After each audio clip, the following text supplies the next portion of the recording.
Welcome friends to my channel Studies in English Literature and Language, and today I am going to discuss with you one of the important terms in the gamut of dramatic performance, and the name of the term is three unities. And in this short video lecture I am going to give an overview of this term. Firstly, what are three unities, friends? By three unities, we mean unity of time, unity of place, and unity of action. Now, friends, these three unities are basically associated with Aristotle. Aristotle's The Poetics. But Aristotle had put emphasis on only one unity, namely unity of action. He has mentioned about unity of time in the Poetics only in passing, but he has never referred to the unity of place in the Poetics. But still, we associate these three terms with Aristotle. Now, friends, what is unity of time? Unity of time demands that the play should be completed within the single revolution of the sun. That means the action should cover the performances of only 24 hours.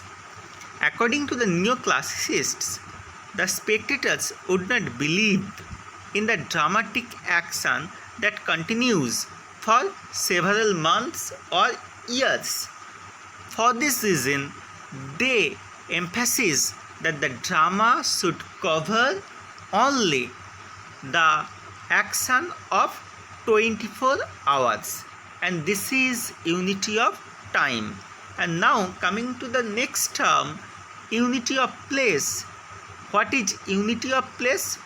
By unity of place, friends, we mean that the action of a drama should be confined within a single locale. That means the stage should not represent more than one place at the same time. Stage should represent only one place. And one of the perfect examples of drama that maintains this unity of place is Samuel Beckett's Waiting for Godot. And now coming to the next term, unity of action, we can say that only this term has been emphasized by Aristotle in the Poetics. And by unity of action, what do we mean? We mean that the play should have only one action. There should be few or no subplot in the drama, and if there are subplots, they should contribute to the advancement and growth of the main plot only, and the irrelevant scenes of the drama should be excluded. That means the dramatic action should be compact. Moreover, according to Aristotle, dramatic action should have a beginning, a middle, and an end.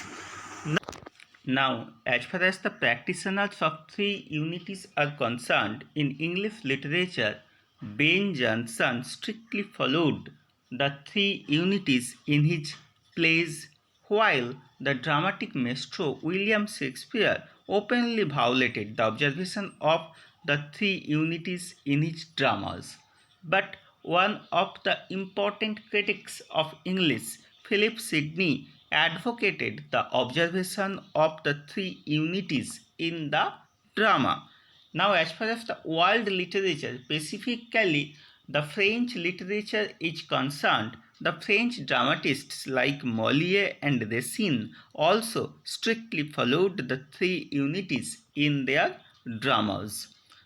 Now friends, I think I have been able to provide you an overview of this term 3 unities, and if you like this video, kindly subscribe to my channel and share this video among your friends. Thank you. Thanks for watching this video.